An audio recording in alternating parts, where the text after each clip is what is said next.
Bonjour, bonsoir à tous, c'est Antoine alias Anubis pour une nouvelle vidéo d'après-match. Racing Club de Lens, AS Monaco, victoire 3-0. On les a éclatés.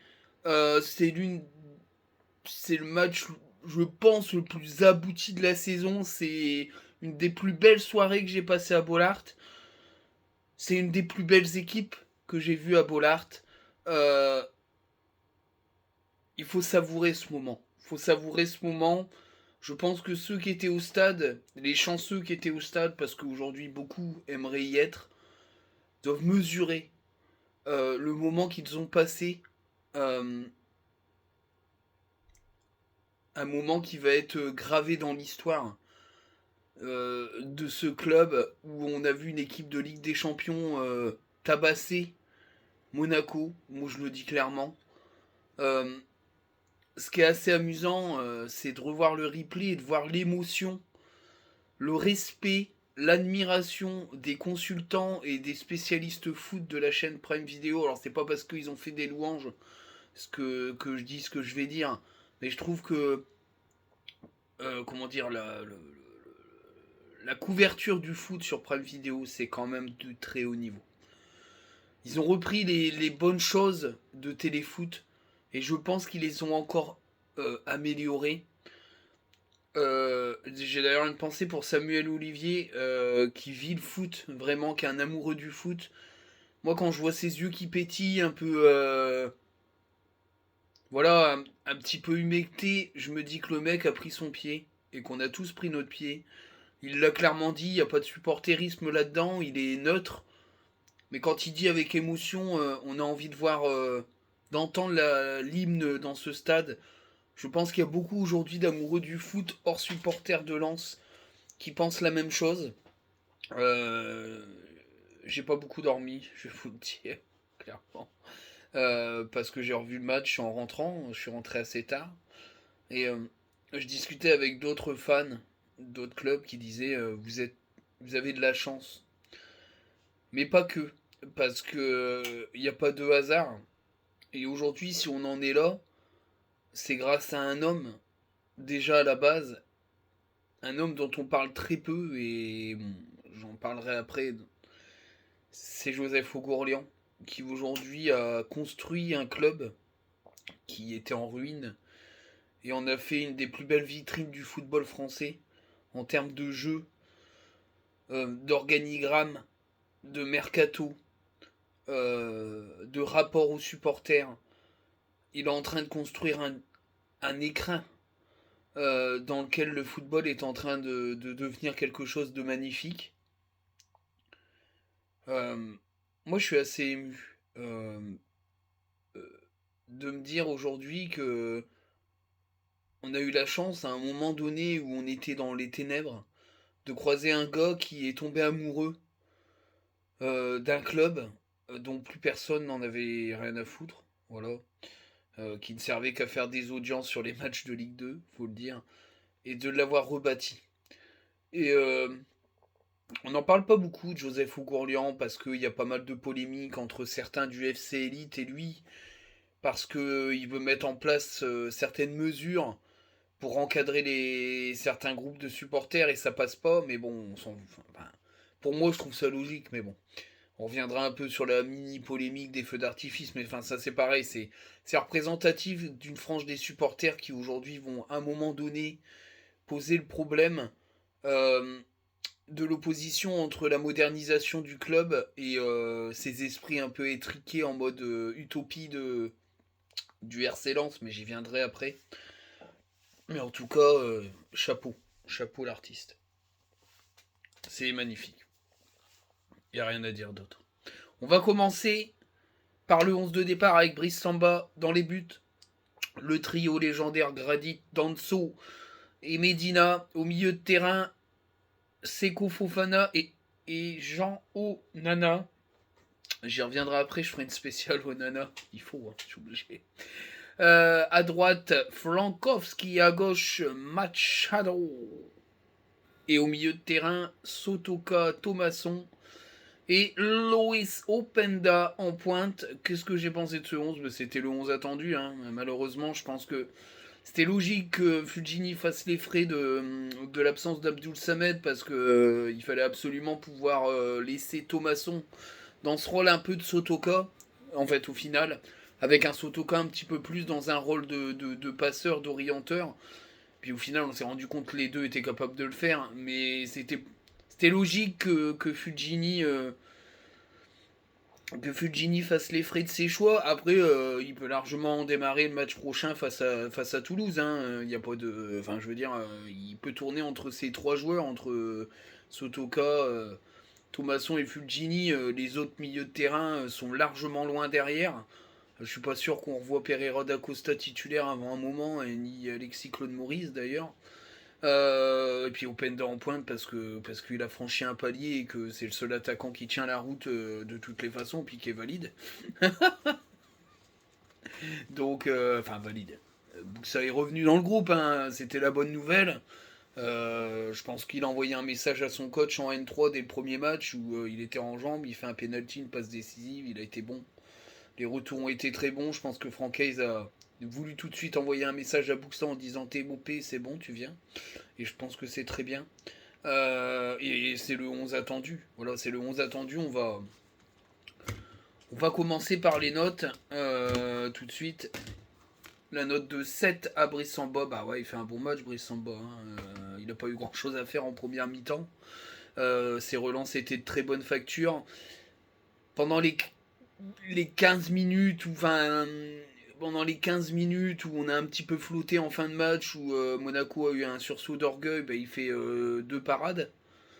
Voilà.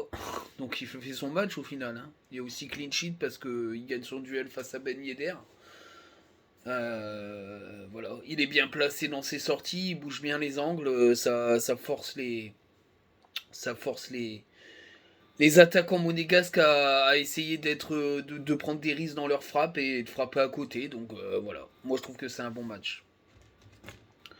Très bon match de Grady, bah ouais, hein, la perceuse était là, il a provoqué des fautes, toutes ses percées étaient faites, intelligemment faites. Défensivement, il a été très très peu mis en danger. J'ai trouvé qu'il y avait encore plus de maturité dans cette défense qu'avant, parce que quand c'est chaud, ça dégage le ballon. Ça cherche pas forcément à construire absolument à la récupération. Quand c'était chaud, ça dégageait. Et c'était exactement ce qui manquait un petit peu les saisons dernières où on cherchait trop à sortir propre alors qu'il y avait le feu et qu'un dégagement c'était beaucoup plus salvateur. C'est du très haut niveau. Hein. C'est un des défenseurs les plus sous-cotés de Ligue 1. Pour moi, c'est un des meilleurs éléments. Et je le répète, c'est peut-être un des meilleurs défenseurs recrutés depuis 10 ans. J'ai mis la même note à Danso. Bah ouais, un très bon match de Danso. De la tête, il a tout pris. Physiquement, c'est un monstre. Il a coupé plein de ballons. Énorme. Match énorme. Énorme de cette charnière.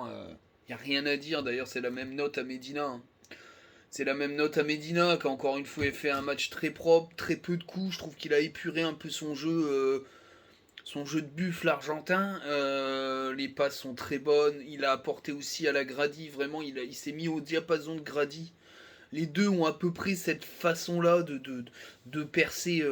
De percer les lignes et de mettre en PLS le milieu de terrain monégasque. Ça a été très compliqué pour le milieu de terrain de Monaco qui s'est retrouvé tout le temps en infériorité numérique. C'était la clé de ce match, hein, de toute façon ça, et mettre Vanderson dans la poche de David Machado, c'est une des plus belles charnières d'Europe, de toute façon il n'y a rien à dire. Une des meilleures notes du match, 9 à David Machado, bah ouais, hein, un match excellent. C'est... On peut... Moi j'ai toujours cru à lui, je sais que ceux qui me suivent, souvent ils me DM, t'as vu même David ton loulou. Bah oui, moi j'y ai cru. Là, on est vraiment sur le Daver Machado qu'a fait monter Toulouse. Puissant, rapide, technique, défensivement intraitable, disponible tout le temps, dans les intervalles, capable d'éliminer son défenseur direct, une qualité de passe. Alors, une qualité de frappe, on ne l'a pas vu là, parce que. Voilà, mais il est sur les deux buts. parce qu'il vient au pressing sur le premier but, et c'est quasi une passe décisive pour Luis Openda. Nubel fait une parade de Keke des îles, parce que sinon il y a but s'il n'est pas taclé. Sur le deuxième but, il fait une accélération, il enfume complètement son défenseur direct. Il fait la passe parfaite pour Luis Openda. Le match est excellent. Il sort avec une pointe à la cuisse. Il a tellement donné le gaillard. J'espère que c'est pas trop grave. Mais enfin, ils ont 10 jours. Il va pouvoir soigner tout ça. Mais ils vont couper un peu puis faire des soins. Mais c'est excellent. C'est excellent. Alors, il n'a pas été très présent ces derniers matchs. Parce qu'il y avait aussi un retour de sélection assez dur. Parce qu'il était parti très très loin. Je pense que Francaise a voulu un peu le ménager en sachant que Francky était capable de jouer à gauche, que Haidara était capable de faire le soldat. Mais c'est clairement le titulaire du poste, il n'y a rien à dire là-dessus. Il n'y a rien à dire là-dessus. Frankowski, j'ai mis la note de 7. Il fait un bon match, alors beaucoup moins en vue que Daver Machado, mais c'est clairement solide. Les coups de pied arrêtés ont été plutôt bien tirés, je trouve.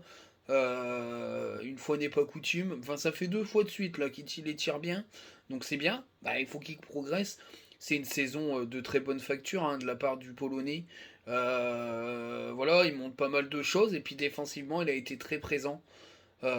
C'est clairement, il a monté en volume ce joueur. Et on sent qu'il a de l'expérience des grands matchs. C'est quelqu'un de très calme.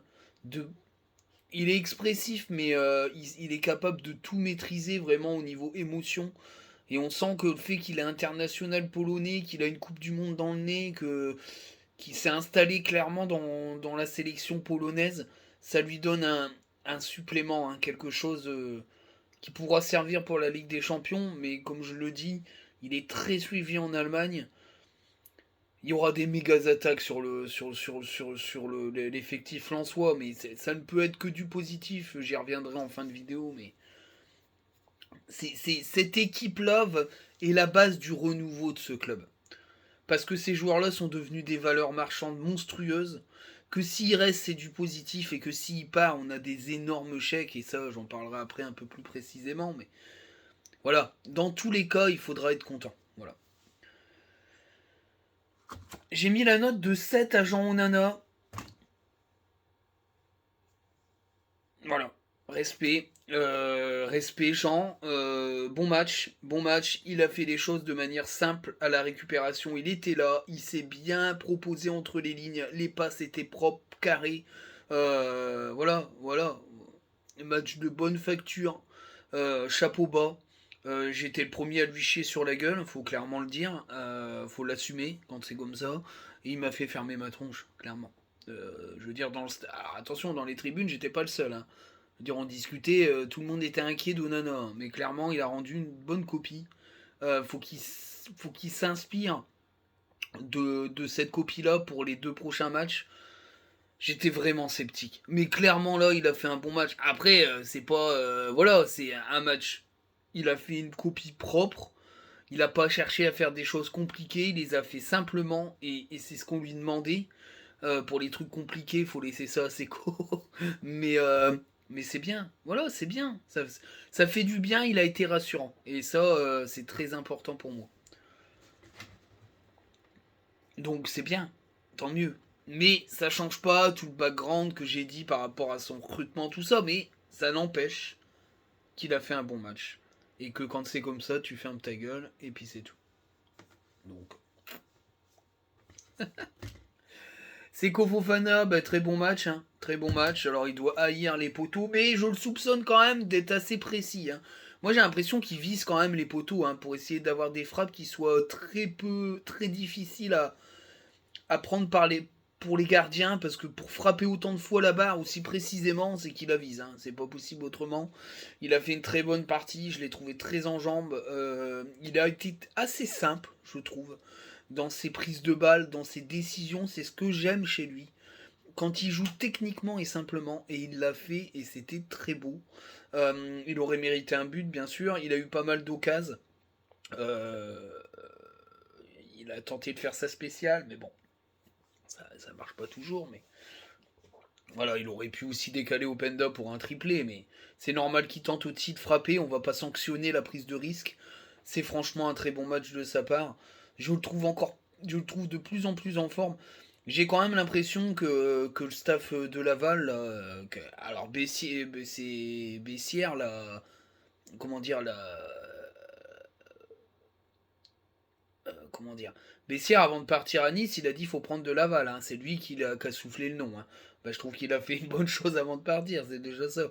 Parce que je trouve que le staff de ce préparateur physique est vraiment très bon, parce que là, il a mis peut-être un moment à se mettre dans le truc, à bien étudier le physique des joueurs. Mais là, il a mis en place des monstres, hein. Physiquement, c'est énorme ce qu'ils font depuis le début du mois d'avril, voire même fin mars. C'est énorme. C'est énorme ce qu'ils montrent. Physiquement, c'est Kovovana, je l'ai trouvé vraiment bon et il a été bon tout le match. Alors, pour Junior Unana, c'est vrai qu'à la 70e, il commençait un petit peu à tirer la langue, mais comme on a dit sur Twitter, il manque de rythme de compétition, donc c'est vrai que c'est différent de l'entraînement, mais il était quand même à 100%. Parce qu'il y a eu une petite polémique entre moi et certains tweetos sur la différence que je faisais entre Onana et Buxa. Mais alors c'est une petite aparté, mais on peut pas comparer Buxa qui a joué blessé avec une blessure pas cicatrisée, hors de forme parce qu'il n'avait pas joué, pas touché un ballon depuis 2 mois. D'ailleurs, il a rechuté dans la foulée. Francaise l'avait dit que la blessure était plus grave, qu'il avait joué blessé. Et un Onana qui a fait la prépa complète, qui s'entraîne avec le groupe tous les jours, qui est jamais blessé, et qui, quand il est rentré, malheureusement, il n'a pas apporté. Voilà. Mais c'est la même chose que Pereira da Costa. Voilà. C'est pas une histoire de rythme, c'est une histoire que ses rentrées n'étaient pas rassurantes, mais que là, c'est vrai qu'en tant que titulaire, il a montré des belles choses. Donc, c'est pas une histoire de manque de rythme. Par contre, au niveau du fait qu'il pêche à la 70e, oui, là, c'est un manque de rythme de compète. Mais c'était logique, fallait s'y attendre. Milieu de terrain, un peu plus haut, j'ai mis la note de 9 à Thomasson. Excellent match de Thomasson. Bah alors, cette recrue. T'es Thomasson, de toute façon, Thomasson et Fugini, moi je trouve que c'est des recrues top 5 Ligue 1, clairement. C'est du très haut niveau, très haut niveau. Certains étaient sceptiques en se disant ouais, Thomasson, ça pue le vieux joueur de Ligue 1, machin, Strasbourg, ça joue la relégation. Ouais, mais enfin, l'année dernière, Strasbourg, ils étaient devant nous et Thomasson, il a fait une super saison. C'est un joueur qui est régulier en Ligue 1, qui ne fait que monter. Moi, je suis désolé, il a été énorme hier soir. Énorme. À la récup, à la passe. Il s'est marqué. Bon, il est hors jeu sur le premier but, mais sur le deuxième, il n'y est pas. Il a fait jouer magnifiquement tout le milieu de terrain. Il a permis de remonter techniquement. C'est du très haut niveau. Franchement, c'est un joueur qui peut être titulaire dans n'importe quelle équipe du top 5. Clairement. Clairement. C'est énorme. Il a fait un match énorme. C'est Sotoka en plus technique et plus doué à la passe. Franchement, je le dis. Alors, c'est pas le même gabarit, mais il fait une superbe tête à un moment donné. Il a un timing dans son jeu de tête, c'est du très haut niveau aussi. Franchement, impressionnant. J'ai mis 8 à Sotoka qui fait un très bon match. Pareil, physiquement, il est en train de remonter, je trouve. Sotoka, il a été très bon techniquement, dans ses orientations de jeu, dans ses récupérations de ballon, il a été en mode fighting spirit. Après voilà, clairement faut oublier l'aspect finition offensive, c'est plus ça qu'on lui demande. Et d'ailleurs, c'est pas un attaquant vraiment, mais très bon match, hein. Ça a été vraiment très intéressant. Les deux au milieu de terrain derrière Openda, ils ont vraiment apporté quelque chose. Il a lancé Openda plein de fois. Enfin, il a fait des passes super bien senties à Openda. Alors, je dis que Thomasson est meilleur à la passe, oui, mais bon, là, les passes de Sotoka étaient de très haut niveau aussi, hein. Les deux ont été très bons, hein. Vraiment, vraiment. Meilleure note du match, Loïs Openda. Bah, c'est parfait, hein. Alors, c'est parfait, je m'arrête pas au stats, hein. 2 buts, une passe D, c'est magique. Mais le match qu'il fait, c'est un match parfait. Le jeu sans le ballon, il a monté d'un niveau, c'est un truc de malade. Il a mis la misère à toute la défense. Tous ses appels de balles sont bons. Tous ses placements sont bons. Le jeu en pivot est excellent. Il s'oriente bien. Il donne les bons ballons. Il joue super bien. Une touche de balle. La finition, elle est là parce qu'il arrive à mettre les ballons où il faut. Il a pris une dimension, ce gars, en un an. C'est un truc de malade. Un truc de malade.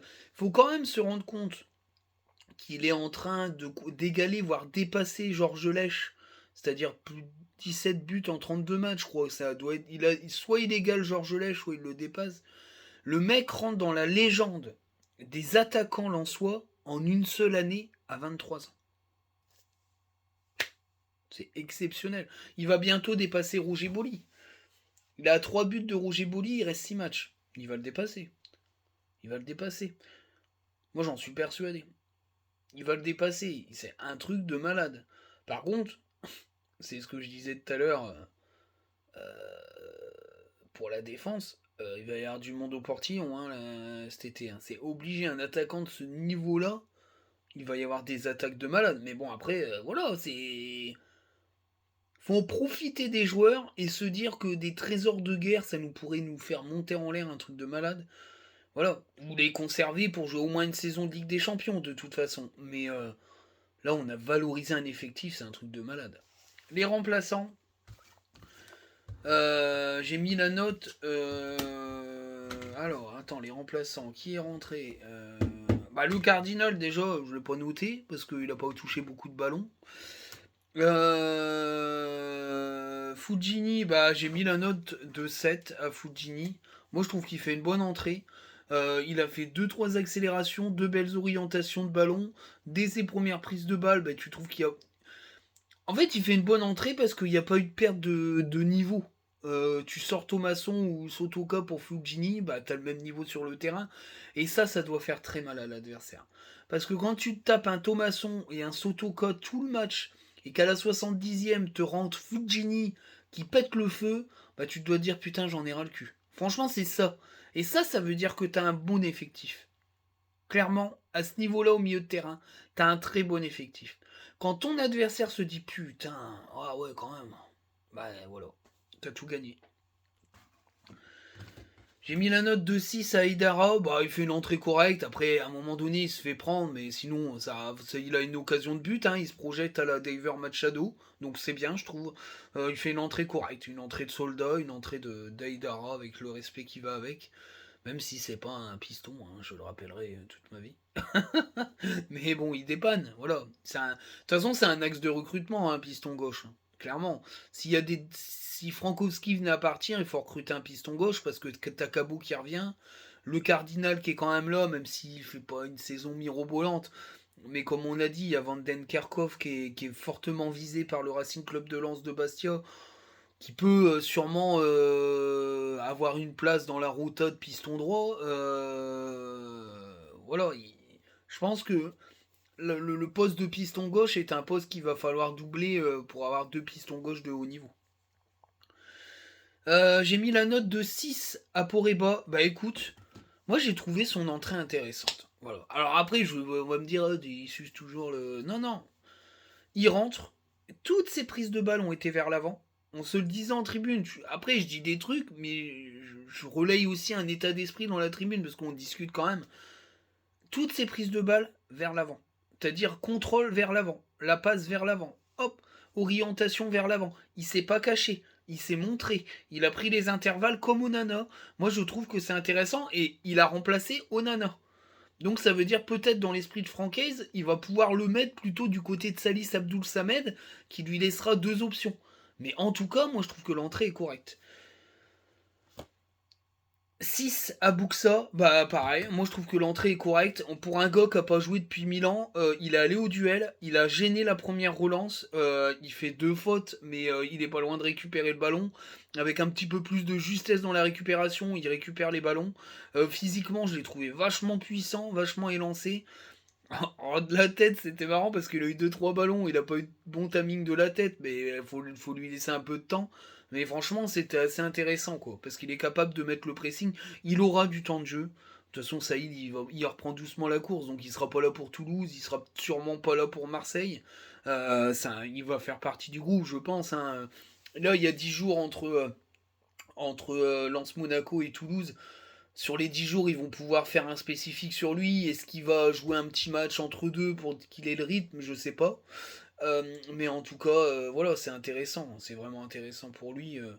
Parce que c'est 10 jours. Donc, à mon avis, Bah oui, mardi 2 mai. Donc le week-end prochain, il joue pas. Si je dis pas de conneries. Ah bah oui, on a 10 jours. Donc il va sûrement jouer lui. Il va sûrement peut-être jouer le week-end prochain avec la N3, c'est possible. Hein. À moins que Francaise veut pas prendre trop le risque de le faire jouer, mais je sais pas. Je sais pas ce que va faire Francaise. Mais en tout cas, son entrée était vraiment intéressante. Alors le briefing, bah, c'est un match de Ligue des Champions. Hein. C'est un match de Ligue des Champions. La première mi-temps, on a éclaté Monaco sur tous les secteurs de jeu.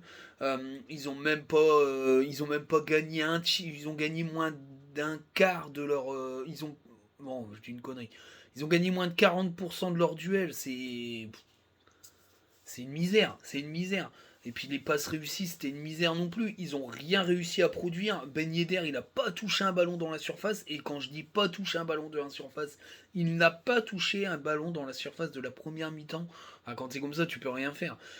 Tous les mouvements étaient magnifiques, d'une fluidité exceptionnelle. Je veux dire, déjà du stade, c'était beau. Mais alors à la télé en replay, je me suis dit, putain, mais les enchaînements de dingue. Quand tu sens euh, Julien Brun faire oh là là là là, et puis même, merde, Chéroux faire oh là là là là aussi. Et tu sens dans la voix des commentateurs que c'est pas du spectacle, ils regardent le match quoi, et ils ressentent le match. C'est oh là là là là, c'était vraiment ça qu'on dans les tribunes, il y avait une certaine forme d'incrédulité. Pas négative, d'incrédulité positive. On se demandait ce qui se passait sur le terrain, tellement le niveau était élevé. Moi, je suis persuadé que c'est le même niveau que Paris. On le saura jamais, et c'est le football. Mais clairement, je me demande clairement quel serait le résultat si on avait été à 11 contre 11 face aux Parisiens, parce que pour moi, on est dans le même niveau là que contre Paris. Et je pense que ce Racing Club là, à ce niveau là, est imbattable en Ligue 1. Moi, je le dis, est imbattable en Ligue 1. C'est impossible.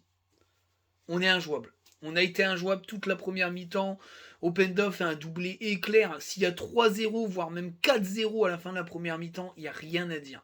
Rien à dire. On finit la première mi-temps. C'est rare. Franchement, je le dis. C'est extrêmement rare que le stade ne se vide pas à la mi-temps. Les gens sont restés pour discuter de la première mi-temps. Il y avait très peu de gens dans les travées. Je suis allé vite fait pisser un coup. Il y a les gens qui vont pisser. Mais d'habitude, il y a toujours plein de gens qui vont chercher les frites, machin. Et les gens sont restés. Et ça discutait du match. J'ai discuté même avec ceux d'en haut, etc. On parlait. Le fameux.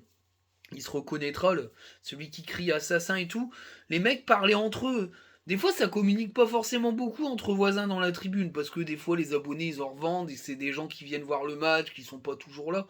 Mais là, il y avait une communion de discussion. Bon, il y a un gars, il me tape dans l'épaule, il me dit ouais, t'as vu le match d'Onana, c'est pas mal, machin, on a discuté. Il y avait une certaine forme de plénitude, tu vois, où bon, on n'avait pas envie de quitter notre banc, on voulait pas que le match s'arrête, vraiment. De toute façon, en deuxième mi-temps, on reprend tambour battant, on met le troisième, on leur a marché dessus, puis après on lâche un peu, parce que c'est 70 minutes à ce niveau-là, c'est énorme. Puis pendant un quart d'heure, alors le quart d'heure où Monaco est mieux, pour moi Clément, clairement, il est responsable hein, dans son coaching, parce qu'il doit faire un coaching à la mi-temps et pas à la 75e. Moi je suis désolé, hein. L'entrée de Ethan Diop a été très bonne, il est très bon. D'ailleurs je le trouve peut-être meilleur que son frère, hein, qui est en train de se... Lui, Diop là, il est en train de niquer sa carrière. Il est parti à Nice, c'est n'importe quoi. Il est en train de niquer sa carrière. Il joue plus à Nice. Hein. Il joue plus. Il est en train de niquer sa carrière. Il va falloir qu'il reparte tout à zéro et qu'il décide d'aller dans un autre club pour relancer sa carrière parce que là il joue plus. Hein. Même son petit frère il joue et il a été très bon. Et le japonais là, Minamino, hein, beaucoup l'enterre, il est mort. Non, non, moi j'ai trouvé qu'il avait fait une bonne entrée avec des accélérations. Après, il manque un peu de physique pour la Ligue 1. Clairement, il se fait bouger, mais enfin, qui ne se ferait pas bouger face à la défense de fer du Racing Club de Lens. Mais on a eu un quart d'heure où on a pris un peu des vagues monégasques, mais le match était déjà mort. Bien, on a résisté. Voilà. Donc, encore une fois, on prend pas de but. 14e victoire à domicile, le meilleur total des plus grands championnats d'Europe, c'est pas anodin. C'est pas anodin, on compte sur la carte européenne du foot, on compte. J'ai vu une émission vite fait, parce que j'en regarde un petit peu les émissions de sport à l'international. J'ai vu une émission anglaise où ils parlent de nous, où ils disent qu'on fait partie du top cette année des équipes européennes. Certains présentateurs disent qu'on pourrait être une surprise en Ligue des Champions si le niveau de jeu est le même. On va pas, attention, hein, faut pas tresser des trucs comme ça, hein. Déjà, on n'y est pas en Ligue des Champions, donc, mais on a hypé l'Europe. On a hypé l'Europe. Et voilà, on finit sur un 3-0 magnifique. Il y avait tellement un esprit de plénitude que les gens sont restés très longtemps. On est resté au moins 20 minutes dans le stade avant de descendre. C'était magique. C'était magique. C'était magique. D'ailleurs, je mets la note de 9 au public. Excellente ambiance. Je mets pas parfait. Pourquoi je mets pas parfait? Vous le savez. Les feux d'artifice, c'était trop. Voilà. Alors, on va pas polémiquer pendant 20 ans parce que l'ambiance était tellement exceptionnelle que j'enlève un point de malus, que ça me fait chier. D'ailleurs, non. C'était parfait. Mais, petit bémol, les feux d'artifice. Ça va pénaliser la tribune, c'est sûr. La LFP nous rattrape pas. C'est clair et net. Ils vont pas faire de cadeaux parce qu'il y avait un beau match. Le problème, c'est les réactions d'après-match sur les tweeters, quoi. Le FC Elite qui s'accroche toujours à ça pour dire que vous êtes des merdes parce que vous vous plaignez tout le temps, alors que c'est eux-mêmes qui se plaignent de l'ambiance en disant que les gens ils chantent pas assez, que c'est des bourges, qui savent pas bouger dans le stade. Faut arrêter de dire que personne n'a rien dit, c'est faux. Une fois que les pétards ont été tirés, le match a été arrêté, que ça a repris, que ça a commencé à retirer, les gens ont sifflé, ont dit allez arrêtez, tout le monde disait arrêtez vos conneries, parce que les gens savent très bien qu'il va y avoir un huis clos partiel, voilà, c'est déjà réglé, c'est sûr et certain à 90%, on verra bien, mais bon. Ou alors on va prendre du sursis, mais bon, ça serait un coup de chat, mais enfin s'il y a du sursis, ils vont commencer à danser comme des dindons. Le FC Elite, la bande Abadère, toute cette partie-là, cancer de la commune ansoise, qui est en train de se gargariser là-dessus pour dire vous êtes des merdes de bourgeois, allez vous faire foutre, quoi. Franchement, allez vous faire foutre. Ils sont débiles, il fallait faire ça en dehors du stade. Bizarrement, Francaise le dit, on n'entend personne dire Francaise c'est un trou du cul, bah non, faut mieux cracher sur les autres supporters, parce que Francaise personne n'y touche. Francaise on dirait que c'est un Lensois, tu sais. C'est un Lensois, dans leur tête d'élite lensoise, Francaise il est Lensois, ça y est, hein, il a une personnalité lensoise, son grand-père était mineur, enfin, on touche pas à Francaise alors que Francaise dit la même chose que tout le monde sur Twitter, que c'est débile et qu'il fallait pas le faire, et qu'il était très en colère, mais personne ne dit qu'il exagère et que c'est un connard. Voilà. Comme quoi, hein, c'est deux poids, deux mesures, quoi. Mais l'ambiance était parfaite, c'était magique, c'était une des plus grosses ambiances de la saison. Ça va être comme ça jusqu'à la fin de la saison. Le match contre Marseille, ça va être ouf. Maintenant, pour être, pour être sincère, je pense que même sans la Marek, ça va le faire, même si l'ambiance sera un peu moins folle, mais tant pis, hein. Après, ils assument, hein. Je pense que c'était assumé, parce qu'ils savaient très bien qu'ils allaient se faire niquer, hein.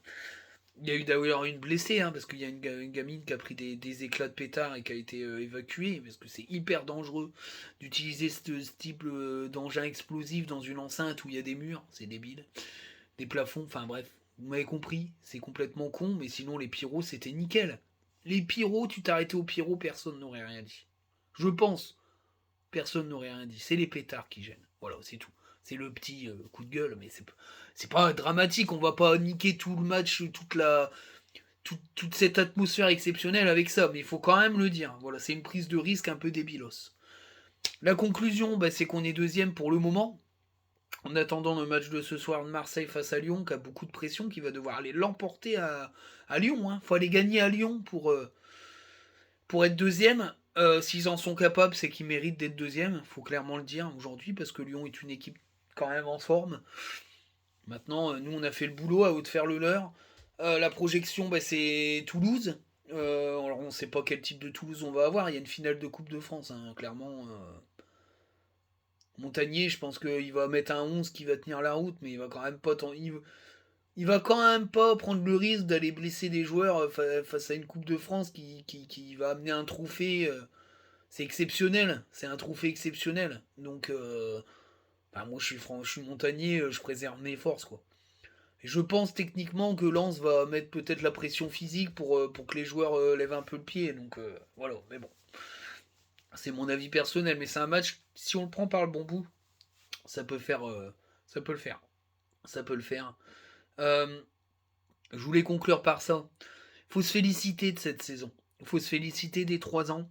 C'est un cycle magnifique. Avec une cellule sous J-Solfi qui a très bien bossé. Grégory Thiel a conclu le truc. On va passer à un prochain cycle. Le cycle, j'appelle ça Thiel. Parce que clairement, l'épisode Endai Shimiye montre bien que tous les grosses cibles Made in J-Solfi seront concurrencées par Nice, clairement. Je pense déjà euh, je pense déjà à quelques joueurs que j'ai cités dans les vidéos Mercato qui sont pistés aussi par les Niçois. Euh, S'il y a des ventes, il faut pas pleurer ni dire on est foutu, non. Parce qu'on va vendre. Pour moi, si on vend 2 ou 3 cadres, on vend entre 40 et 90 millions d'euros. Pour moi, c'est des chèques énormes. 90 millions d'euros avec une cellule de recrutement de la qualité de celle de Lens, parce que Grégory Thiel, c'était quand même une des chevilles ouvrières de cette cellule. Hein. C'était le bras droit de J-Solfi. S'il a voulu le prendre avec lui, c'est pas pour rien. Moi, je pense qu'on peut faire des dingueries.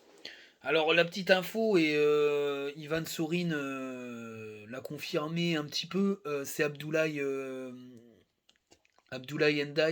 Ndiaye, le défenseur sénégalais prêté par Lyon à Bastia. On me l'a confirmé, il est clairement suivi par le club.